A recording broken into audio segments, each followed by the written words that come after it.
So, my name is David Spring. I was a college instructor at Bellevue College in Bellevue, Washington for about 20 years. I am currently, I have an online program called College in the Clouds, and I'm on the board of the Progressive Caucus of the Washington State Democratic Party, and I work on issues related to funding public schools. Now, what tonight's presentation is going to be about is about the relationship between Microsoft and the NSA and how they're kind of running our computers.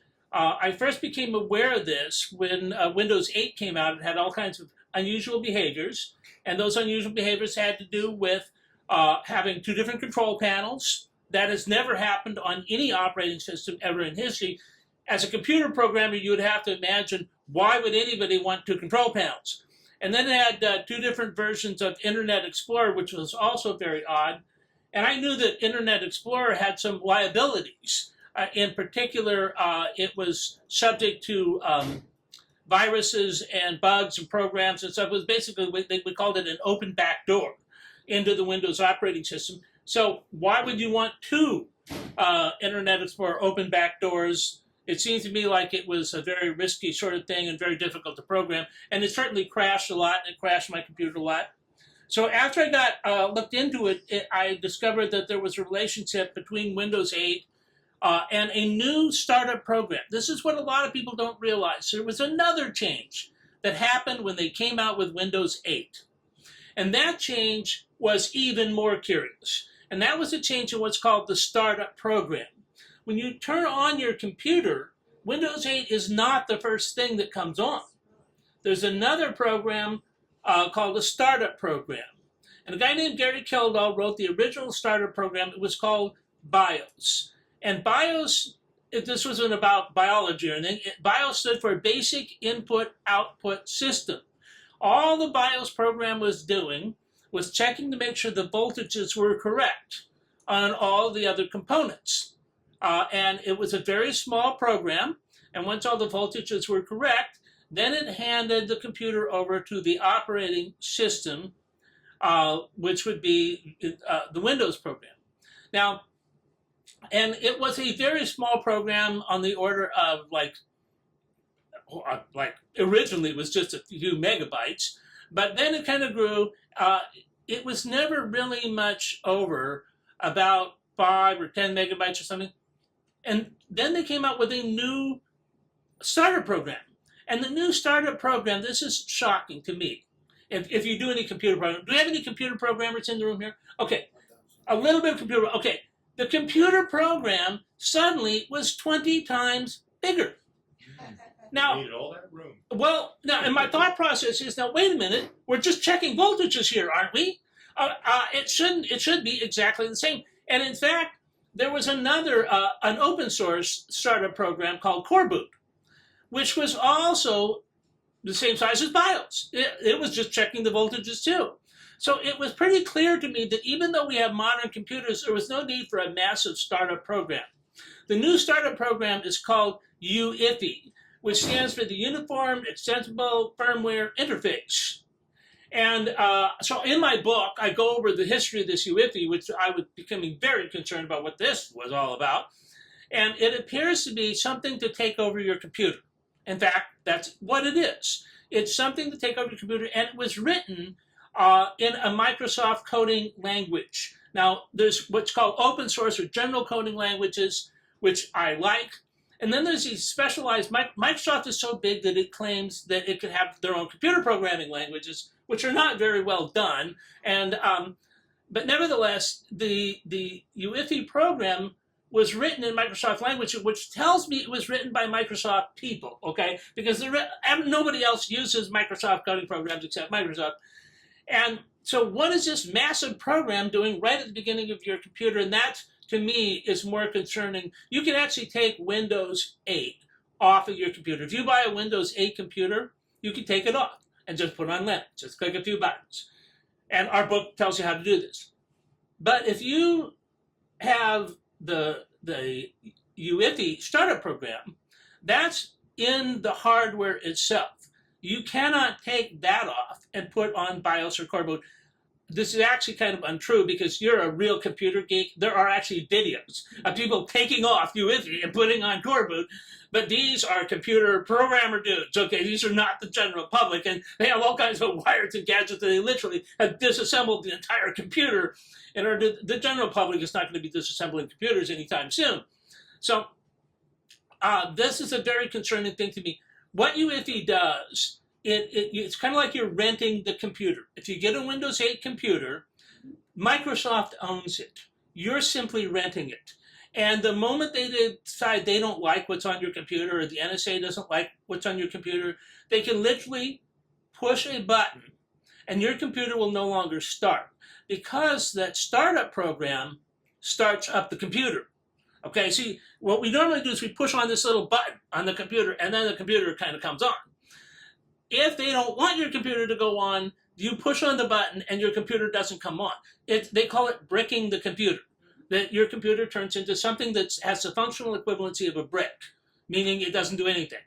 So what we're going to talk about here tonight is we're going to talk about a couple of things. First of all, we're going to explain what the problem is in terms of the plan to take over Windows Computer.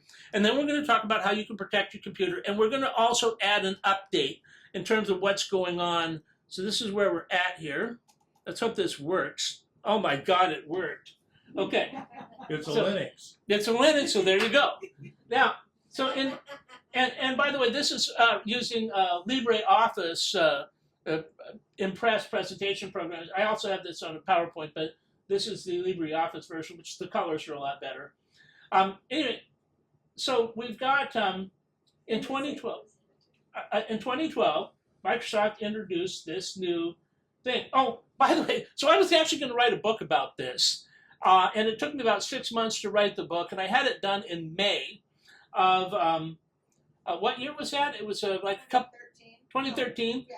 A couple of years ago, and I was about to publish this book. I had a little bit of a problem. Microsoft came up with an update in the first Tuesday of May, what they call, I think it's called Crash Tuesday, and it had 3,000 updates in one day. And man, I go, well, this is obviously the last update I'm going to have on this computer. And so I was working with that. I was coming out with this thing, and I was going to publish it the first week in June of 2013. This book, For Yourself from Microsoft and the NSA. And I thought, well, nobody's ever going to believe me that Microsoft and the NSA are actually attacking our computers. And that very week that I was going to publish the book, Edward Snowden released all of this information. Okay, and I go, I think people are going to start believing me. And so I added this Prism Edition Windows 8 stuff, because it literally is a kind of a Prism Edition here. And so let's see if I can, this still works. Yes, it does. Okay, so we'll go through the slides. Now, people claim that, where did I get this image of the Windows 8 Secure Boot kill switch? This is the startup program here. This actually isn't, some of the images in my book I made up because I'm also a graphic design. And so a lot of this stuff was just simply put together. This is not actually a real live thing here, but it does look very realistic. But this is how it works. This is how the UEFI startup program works. And literally, they could push a button somewhere in an office at Microsoft, and they could take down every computer. And in fact, if you have a Linux on a Windows 8 computer with UEFI, and they decide they want to take down every Linux computer with Windows 8, they could do that too. There is no cure for UEFI. And in my opinion, there's no cure for Windows 8. What I've been telling people is that instead of trying to deal, I mean, you can theoretically wipe off Windows 8, and I actually have instructions for how to do that on the book. But what I say is that you're still going to have UEFI. And if you have information on your computer that's important to you, and maybe you're doing something that the government doesn't like, you might want to consider just simply going to a used computer store and simply getting an old Windows 7 computer with BIOS on it. The issue isn't the operating system. You want a computer with a correct startup program. And so I actually have a couple of old computers. My computer's kind of been down a couple of times. I do a lot of strange stuff with my computer. But anyway, so I have a backup computer that I just got. I have a couple of backup computers that have, they're just old Windows 7 computers that I just turned those over into Linux computers. But anyway, so when was UEFI developed? It was actually developed by Microsoft and the NSA in 2007 and 2008. Now, I had narrowed that time framework down before the Edward Snowden documents came out, because I'd studied the evolution of UEFI, and when the file size ballooned, I figured, okay, when the file size got massively big, that's when somebody else is doing something, and that was the NSA and stuff. So, where is the other 95 megabytes? What is that all about? And if you know computers programming, 95 megabytes, you can put a lot of stuff on there. Okay, so here's a startup program. This is what a startup chip looks like on a computer board here. It's a little separate chip that's inside the thing. And so you have the startup program, and then you have the boot program. There's a bootloader that you can either use the Linux bootloader or the Windows bootloader. You got a choice there. And then you can put on whatever operating system you want. Or you can have a dual operating system where you have half of your hard drive on one and half your hard drive on the other. You do kind of need to decide what bootloader you're going to use. And then you have the Office programs like LibreOffice or Microsoft Office. And that's basically how a computer works, in case you were wondering. And so here's the deal. 1998, I had researched this too before Edward Snowden came out, that there actually was computer programming that they left inside the code accidentally, explaining, and they called it an NSA Passkey. So it's like, well, I guess that's what it's supposed to be. It's supposed to be a passkey to allow the NSA in the computer. So what happened was Microsoft got in trouble, okay? They got in trouble for creating monopolies, and we have something called the Sherman Antitrust Act, where you're technically not supposed to have monopolies. And they had been found guilty by several different judges of being a monopoly. And so in 1998, kind of some strange things started happening where they appeared to make a deal. The government said, we will let you keep the monopoly if you give us access to your Windows computers. At least that's how it appeared to be to me. Okay, so then there was another strange thing that happened. These were clues, and I was studying this, and there was a guy, unfortunately, who just went to jail over this. But nevertheless, our government, and this is not, I know some of this may sound like conspiracy theory, but our government has admitted this. So this is no longer conspiracy theory. This is just embarrassing stuff for our government. What they did was they created a super virus in order to try to destroy the Iranian nuclear power plant programs. But instead of destroying the power plant programs, it wound up destroying the oil rigs. And it could be that they wanted to destroy the oil rigs too. That's not entirely clear. But what is clear is the NSA, our own government, made these viruses with the cooperation of Microsoft. And they were viruses intended for Microsoft computers, which is why they like Microsoft computers. The Flame virus is intended to destroy Microsoft computers. Unfortunately, by 2009, the Flame virus escaped into the wild and was infecting oil rigs all over the world. And they asked President Obama whether or not they should shut down the Flame virus program. They had a meeting at the White House, and this was released. This is from an article in the New York Times, and they said they didn't know how much the Iranians knew, and Obama decided that the cyber attacks should continue. There, a 2012 New York Times article. That was James Rice, and he since wrote a book about it. This is what's really shocking. Okay, and so then in July of 2010, what happened was a guy who was in charge of the oil rig, the Deepwater Horizon, okay, he said that their Windows program, their Windows computer wasn't working. And that's why they couldn't control the oil rig, and that's what caused the largest environmental disaster in U.S., actually in world history. Okay, so we can blame. This is what happens when you start monkeying around with operating systems, is unintended consequences happen. This is why we don't want to be, let's say you're concerned about the environment and you don't like killing off millions of, I always ask my wife, because she sometimes still uses a Windows computer, how can you ethically and morally do that? We know that this is what was responsible for the destruction of the planet, the destruction of the economy, the destruction of our democracy. How much more stuff has to be destroyed before we're not going to use it no more? Okay, so anyway, here's a quote that he had from a deposition hearing, that he would get the blue screen of death, and they tried rebooting it, and it was very clear that what was happening here wasn't just in the operating system, but was in the startup program. In other words, it was UEFI. Okay, So then what had happened was it escaped to all kinds of computers, and they were having thousands of complaints every month about computers. And this is why they have all these update programs, and God only knows what's happening with the update programs.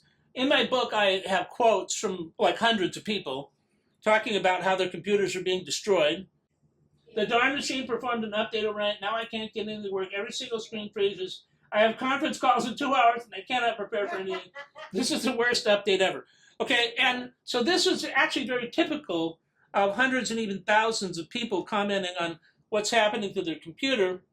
And then in May of 2013, Microsoft announced that they're going to discontinue Windows XP in April 2014.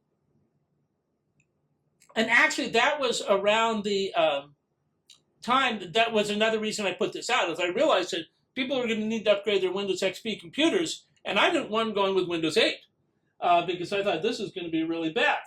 And I believe that the NSA wants to get rid of the XP computers. They want to get rid of Windows 7 because those are computers that they can't control, and they want to force everybody to buy a Windows 8 computer, and I believe that's the plan.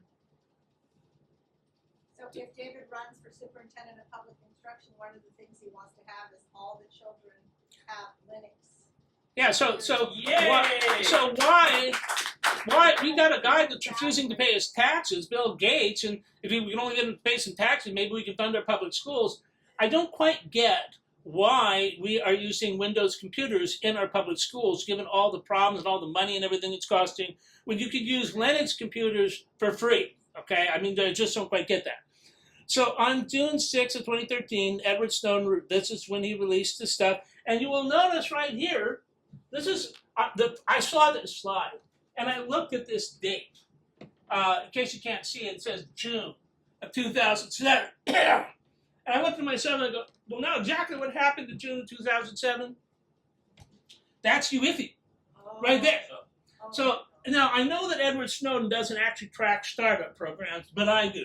And he made this slide is the most critical slide that Edward Snowden released because it confirmed the relationship between UIFI and the NSA and Microsoft and the PRISM program. That was basically, that's when the code changed. Okay. So now that we knew what was going on and I started to put the dots together, I actually delayed publishing my book for about 2 months so that I could verify all the information that Edward Snowden was coming out with and some other stuff. So yeah, they can make $150 billion if they get away with this. Actually, maybe even more. I can go through this real fast because I got a lot of important stuff. So we have a better plan. We came out with a book. Now, I do have a website. I did have a website called Free Yourself from Microsoft and the NSA. It's temporarily down. It will be back up hopefully by the end of the week. It's one of my top priorities. And people could read about this online. My wife got a little bit mad at me. These books actually cost $20 each if you want to buy a hard copy of the book. And we have sold some hard copies of the book. But I thought this was so important. You know, there's some things that are more important than any of our lives. The future of our country, the future of our schools, the future of our democracy. There's some things my dad taught me are important. And this is one of them. And I told Elizabeth we were going to offer the book for free. Online, people can download a PDF of the book for free, or you can get a Kindle version, or you can buy a hard copy for $20. But so in the past year and a half, since we've been offering it for free, we have given away over 100,000 copies of our book. So now my wife is thinking, you know, we don't have enough money to pay the rent, and we just gave away like $500,000 worth of books. So that's just how life goes. But we have a lot of happy people around the world that are learning how to use Linux. And that's what the other half of the book is all about, is how to put Linux on your computer and how to use Linux and LibreOffice, which is a free program that comes with Linux. And then there's 60,000 other free programs. And when I do an updated version of the book, we're likely going to cover a few more of the free programs for using with Linux, because really Linux is nothing but a simple operating system. And LibreOffice is a good thing to know. But the real power of the Linux operating system, these 60,000 free programs. There is unbelievable stuff and it's that you can do with this stuff. So now this slide, I made this little image myself because people couldn't understand how can it be. They've had computer hacking contests, and of course, about anybody could hack into a Windows computer inside of say 10 minutes with because you just go in through the web browser, Internet Explorer. It's actually tied in to the operating system, and they knew in 1998 the Microsoft programmers themselves said, "Don't do this because they'll just go into the operating system through the web browser." And they did it, of course, so that the NSA can go in through the web browser. But anyway, oh, there they are. Okay, I was wondering when they were going to come get me. I'll try to do this fast so that in case they do come take me away, Elizabeth could finish the rest of the presentation. Yeah, I know. So anyway, so what Linux does is this. So Apple computers take a day or two for an expert to break into, but you can hand somebody a Linux computer and they can't break into it. And the question is why? And the designers of the security system for Linux have explained the process. What they have is they have about 8 different modules or locks or key combinations. And imagine you've got a back door to your house and there's 8 different locks on it. They would have to have the correct key for all 8 locks and open the doors in the correct orders to get into your computer, which makes it very difficult even for the NSA to do this. And also imagine, you know how there's 20 different versions of Linux? I know some of you probably aren't familiar with this, but there's like families, there's like Ubuntu, and there's Mint and Debian and all kinds of different. A new version of Linux is coming out every week. So they use different combinations. So different houses have different locks. And even if you manage to get into one person's house, you can't get into the house next door because they're using something different.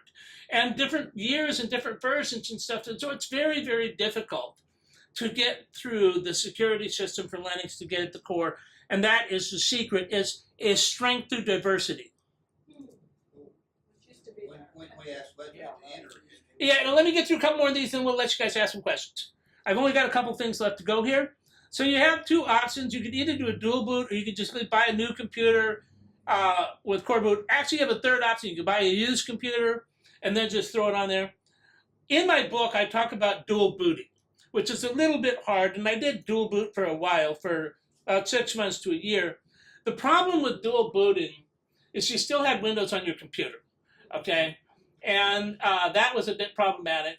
And finally, the Windows version wound up kind of crashing on me one time, and it turned out to be the best moment of my life. The best day of my life was when Windows finally gave up the ghost and crashed, because then I had to go for just a single version of Linux. All you do is you take your data off the computer, you install Linux onto the computer, and you put your data back on the computer. That's really the 3 steps of the process. And so for the past couple of years, I've been using just simply a Linux computer. And I think that that's the best way to go. You maybe just keep, if you have an old Windows 8 computer or something, just keep in case you need to use a Windows program at some point, and then get some other computer and put Linux on it. I actually think, and what happened, my computer speeded up dramatically by a factor of about 20, okay?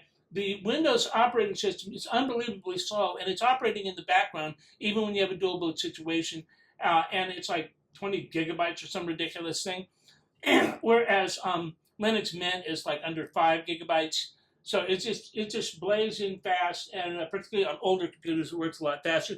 And so when I do the new version of the book, I probably am not going to explain how to do dual booting, because I think that was bad. And I also am not going to explain how to set up a virtual machine, because I think that was bad advice too. I'm just simply going to tell people how to put Linux on their computer.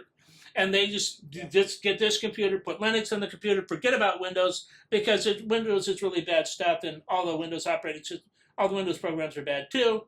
So here's the 3 different types of things, and what are the difference between these 3 things? Well, you got PCs and you got Macs, but Linux actually is a family.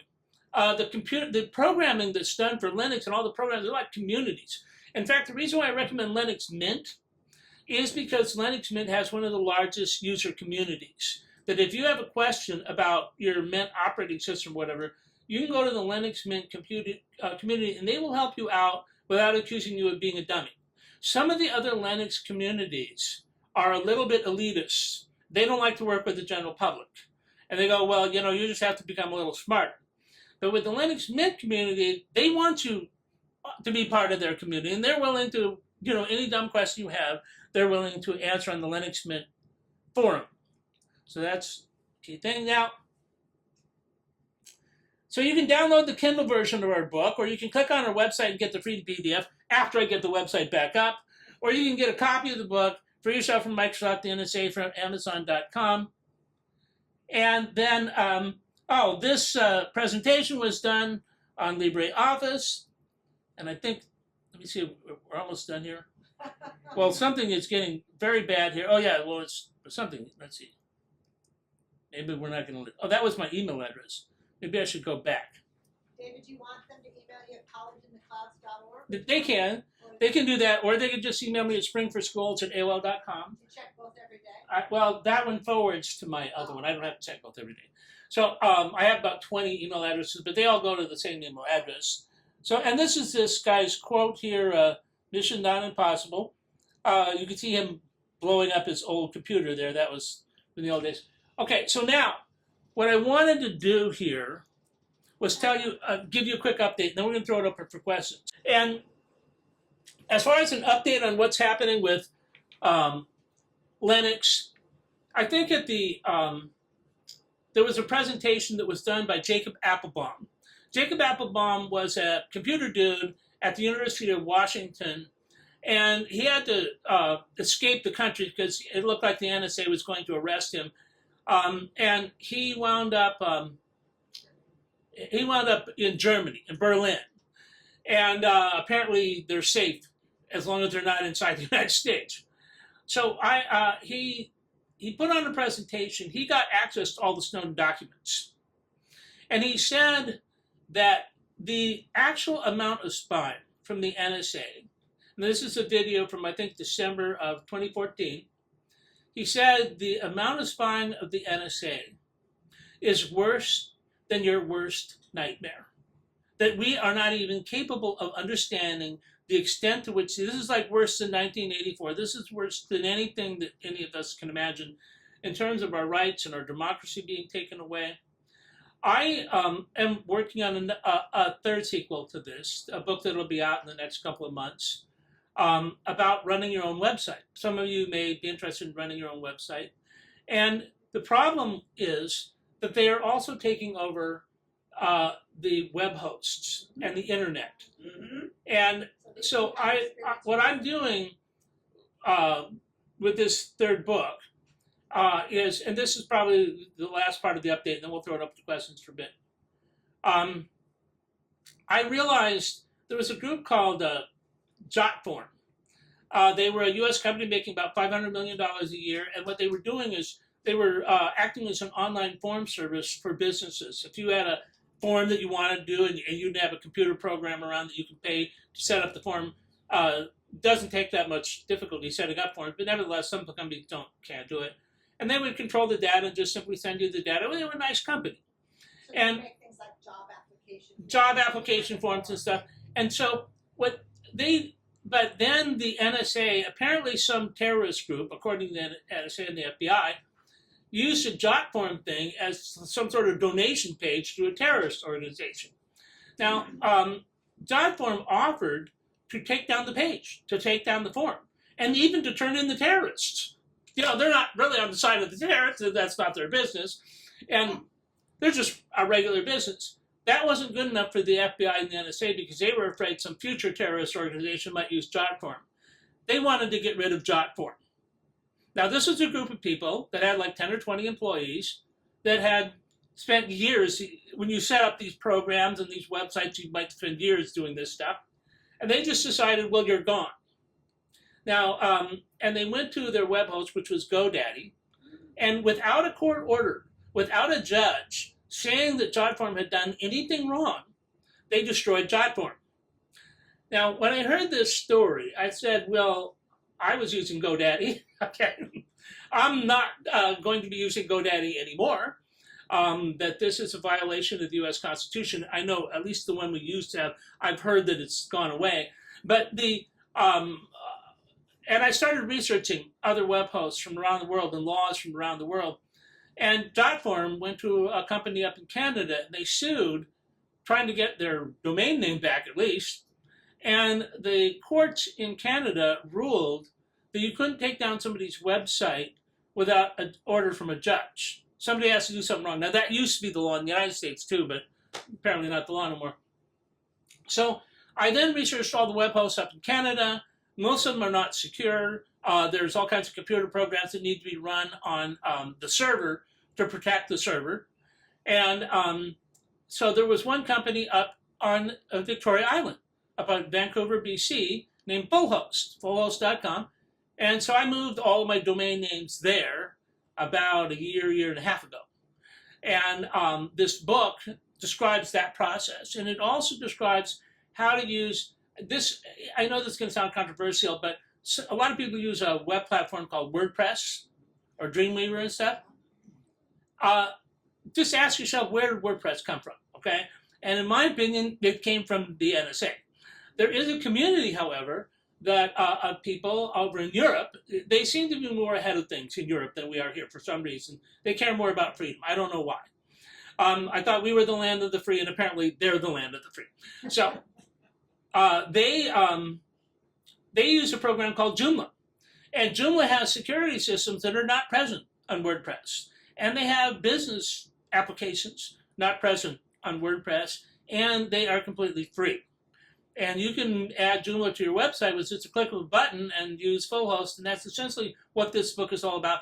And there is a website that is not taken down. By the way, the website that got taken down was actually a GoDaddy website, and I'm transferring it over to Fullhost. So that's what's happening, is GoDaddy's just being a little reluctant about helping me.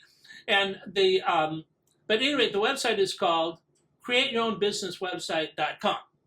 And if you want to read a copy of my third book, you can do that for free at that website, at least until my wife tells me I can't just let you do things for free anymore.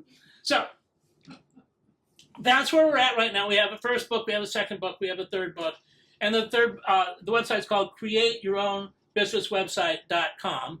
If you do care about websites. Because I'd like to hear from Ann and Zaid about what happened to their WordPress site. Okay, go ahead. Tell us what's happening with you guys. So now it makes sense when you talked about it, that somebody was helping Ann develop the website, and within 15 minutes it was totally shut down. And then our host company at that time, the friend who was helping her put the website, was Bluehost, and the Bluehost refused to host even the domain name forever. Right. You tell me who would have that information within 15 minutes, and nobody, even I didn't knew that it was only her and the friend who was helping her put that website up. Well, and I think that would be understandable because the two of you understand, are kind of like me. We're probably on the no-fly list. Okay, Elizabeth, my wife, it's the same way. She says stuff, and I tell her, don't say that in public. You're going to get in big trouble. So, but then I say stuff in public too that sometimes gets me in trouble. So yeah, Joomla. First of all, you definitely want to switch your hosting up to a Canadian host. Fullhost, I think, is one of the best ones up in Canada. You want to. It's, by the way, they're very cheap too. And then you want to. Who saw their website? What's that? Who saw it? Who would have seen Who would that have seen it website? after I mean, we- Nobody. It was just Under construction. It's not even up. Right. It doesn't have to be up. So here's what happens: is I believe they have computer programs set up to do this. This isn't about people. Now they do have fusion agents. By the way, there was a group in Olympia, and I want to thank whoever it was. Right in this park over here, there was a group of about 10 or 15 people a year or two ago that were protesting some war. Okay, maybe that was you. And here's the thing: they were like surrounded by helicopters and police cars and everything, where there was more police, and they were kind of wondering who all these people were that were watching them like protest the war. And so they put in a public information request, and what they found was shocking. They got all these documents, and I've downloaded all those files, and what they found was that one member of their own group was actually a fusion agent. There have been studies of the Occupy movement where 1 in 4 members of the Occupy movement was a fusion agent. So it's important to know, what does a fusion agent mean? So fusion agents, there are more than 100,000 NSA agents, and you combine the private forces to work with them, it might be 200,000 or 300,000, and the number may be as high as 1 million. That's just in the United States. People whose sole job is simply spying on you, and maybe some of them were involved. But then you also have the FBI, and you have state agencies, you have county agencies and city agencies, and each of the banks has their own security force, like Bank of America and Chase Bank and stuff. So and by fusion, what they mean is the integration of corporations like Microsoft and Bank of America. Some of you may call them fascists, though I believe was the term we used to use. That was the term from the old days with the Nazis and stuff. These guys are so far beyond the Nazis, it's almost not fair to compare them to Hitler, because he wasn't that adept, okay? He didn't have the computer systems working for him. These people, so fusion, I think, is the correct word, the merging of these things. And it turned out that there was like Bank of America people that had infiltrated the group. And It's right behind the parking lot. right, and that they had been working with these other police agencies and people from Fort Lewis and everything else, to the point where like almost everybody was a fusion agent. And so just be aware that with the modern world we're living in is kind of more like the book 1984, okay? It's not really the kind of world that you would think it is, and this is why if you actually want to be an activist, you need to have a Linux computer, you need Linux is a great operating system, but what happens when you need to add peripherals like a projector or a printer, Epson, or whatever the case might be? How do you get it to work with it? Because some of the operating systems like Mac and Windows make it fairly easy to recognize a new device connected. What does Linux do? So sometimes what you have to do is go online and just simply type in a question. If you know, like this machine now, many slide projector machines, I've used my computer with many slide projectors, okay, and it works fine. There's just something about this particular slide projector, I don't know if it's an old slide projector or whatever, they have what are called drivers. And these are like little devices that act as, little programs that act as interconnectors between these various devices. And commercial programs like to have all kinds of drivers. It's one of the reasons why the program is so big and so slow, because they'll give you 1,000 drivers you don't need. So make sure you have that one driver you do need. People who use Linux computers are a little bit more interested in speed. They don't like to wait around all day for a program to load. And so they don't always have the drivers you need. Sometimes you have to add a driver. Sometimes you have what are called proprietary drivers. A lot of people who use Linux do not like using proprietary or commercial drivers, okay? And so what they will do, you can like load them as an option. They have these software centers where you can load on additional drivers if you want. So initially setting up a printer or setting up a slide projector might take, 5, 10 extra minutes, depending upon, your Wi-Fi connection or whatever. But in the long run, I think that you're still better off. We sometimes trade convenience for freedom. And I believe that there was a guy named Benjamin Franklin who talked about the trade-off between liberty and convenience, and that people who try to go for conveniences or liberties wind up with neither, I think was his point of view. And I think that our founding fathers were, in a lot of ways, pretty smart. And I think that we need to listen to them. And so, yeah, it's a problem, but it's not a major problem. Did anybody else have a question? Yeah. I actually have a Linux computer, but there's some programs that just aren't available for Linux, like CAD programs and so on. Yeah. Are there?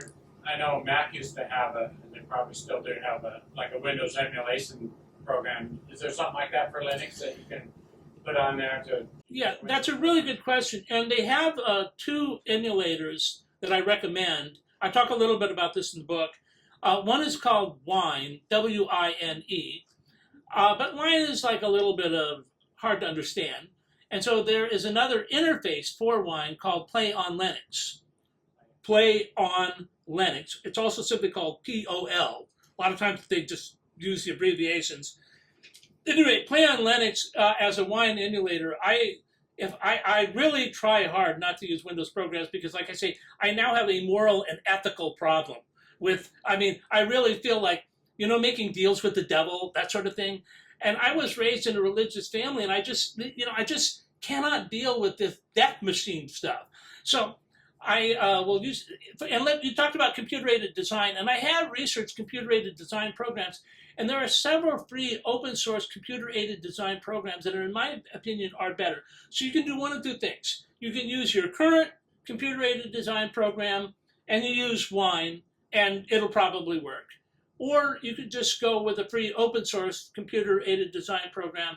And I've actually written articles. I haven't put them on this website yet, but I may include an article in the new version about how to use computer-aided design with Linux, because there are some wonderful computer-aided design programs out there that won't cost you a penny that are fabulous.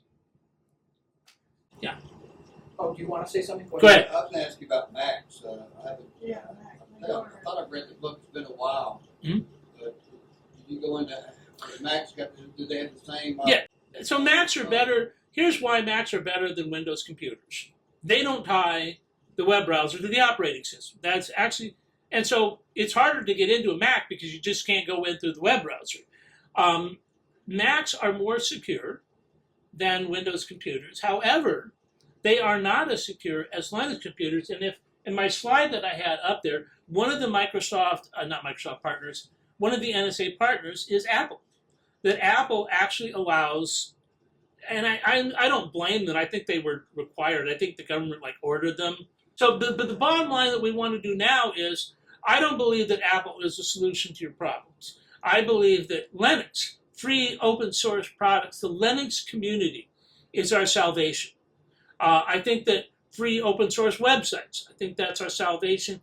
But I also think that we must protect our schools, protect our democracy, protect our elections, because if we don't, believe me, our kids are going to be brainwashed. They're changing the rules, but more important, they are asking kids to do things, and they are developing, in my opinion, learned helplessness. That this is deliberate. It's not just simply that they're incompetent. A lot of people say, the idiots who wrote the Common Core just know what they're talking about. Well, actually, I don't think they were quite as big idiots as we think they were, any more than people at Microsoft are idiots in writing these stupid programs to keep crashing your computer. No, I think that there is a method to the madness, and I think the method is to create a sense of learned helplessness in children. Now, people have said, well, what would happen 10 or 20 years from now if our kids are subjected to Common Core for 10 or 20 years from now? We're not going to have 10 or 20 years from now. If this goes on for even 3 or 4 years, it will permanently harm these kids. They will no longer believe in their own self-worth, their own self-confidence, their own self-ability, because they will have been taught. Keep in mind, the tests are designed to fail 2 out of 3 of the kids and 3 out of 4 of the low-income kids. And labeling third graders as failures or labeling kindergarten as failures, they just passed a bill yesterday in Olympia. It's called Common Core for Kiddies. Common Core for babies. For babies, that's it. Baby Common Core. Okay, and this is for kids that are only 1 or 2 or 3 years old. Common Core standards for preschools and infant daycare centers and stuff. We're entering data about babies. Yeah, so this is, I'm sorry that this is happening, but we do need to stop it, and we do need people running for school boards. We are working, we need people running for the state legislature.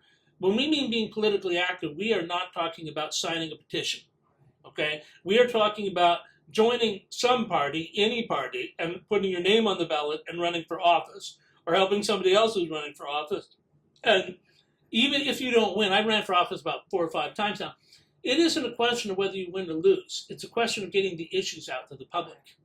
And that is what's extremely important.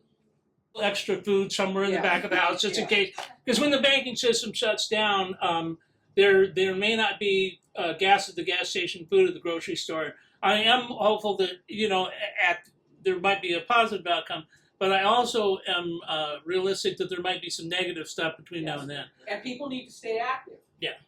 Go ahead.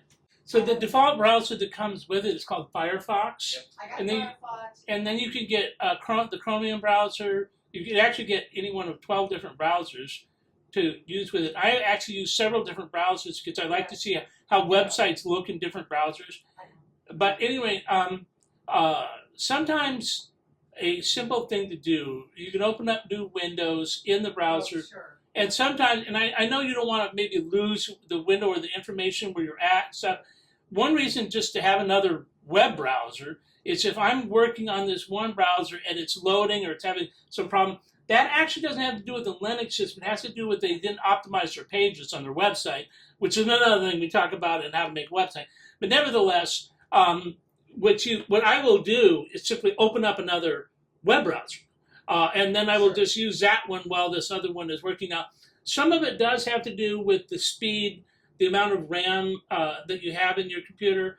And if you have an older computer, they tend to be a little bit slower. For graphic design, I taught courses in like things like Adobe Photoshop and stuff.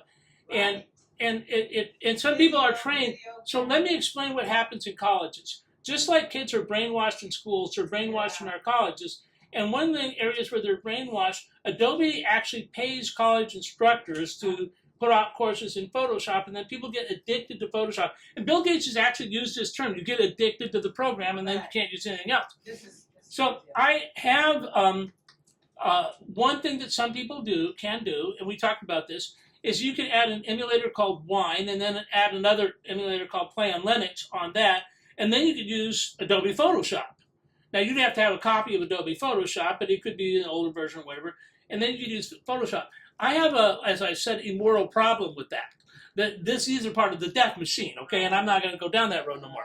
So there are at least 5 graphic programs that you can use, and let's see if I could remember the names. These are Free open source programs. You download them. They come with Linux Mint or whatever you got. And GIMP is the number one program that's similar to, I don't like GIMP because it's kind of complicated. And my students, I've been an instructor for 20 years. I want things that a regular person can use, not somebody who's had a year-long course, okay? I want something that maybe 1 hour and you're an expert. So the programs that I like are, number one, if you want to create like transparencies where you have partial images where you're combining images together, which is the main thing people use Photoshop for. There's a program called Pinta, P-I-N-T-A, that is way better than Photoshop. I mean like 1,000 times better and simpler. I can do graphic image programs and that in under 1 minute. That would take me at least 10 or 15 minutes. Editing. The whole thing. Then there's another one that I like called, my other favorite program is called Photox, F-O-T-O-X-X. Okay. This is the best. After I create my images, and I also use LibreDraw. There's a lot of functions in LibreDraw that allow you to create some pretty interesting stuff. And after I create the image with Pinta, there's another one called LibreDraw, D-R-A-W. And then there is, so this program Photox. What I love about this is F-O-T-O-X-X. And Photox is really a really remarkable program in that it allows you to precisely crop and edit and expand images. So after you make the image, you want to manipulate the image. You manipulate the image in Photox, and you can save it in any one of the different versions. For example, if you're going to make a transparent image, it must be saved as a PNG, or the transparency will not come across on a website. So, and PNG is an Adobe format, and that's, I guess, the one compromise. Okay, fine. If I can't do it any other way, we'll save it in PNG. But she's not asking how to do it. She's not a graphic designer. She was asking why her so-called was not doing it. But take notes for her, because what people need to realize is that there are oftentimes 3 better, simpler, and faster options if they would simply take the time to use these options. Now, there is another one called, I think it's called Irfenview or something. It's not Irfenview, it's the other one. But anyway, this is a batch editor. Now, each one of my books has 400 to 500 images. I can't possibly be manipulating each one of those one at a time. I will never publish the book. But we need a grayscale version for one version book, and we need a high pixel density version for a color version, and we need a web version, and those are 3 different types of images. Now, there is a batch editor, a free batch editor, where you can convert the images back and forth between formats, all 400 images in less than 1 minute. So I will look into that. I don't know whether there's a Linux version or not. I do know how I download YouTube videos because I do the same thing.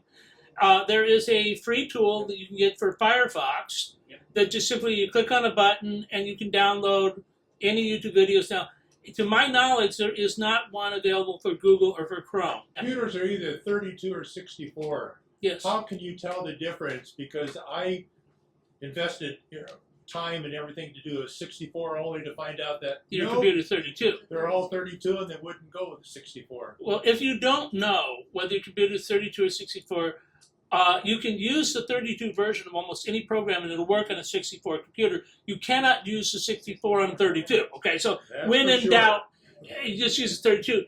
Generally, you need to kind of go into the control panel of your computer, and there will be a section there to called properties or something that will tell you if you have a 32 or 64-bit computer.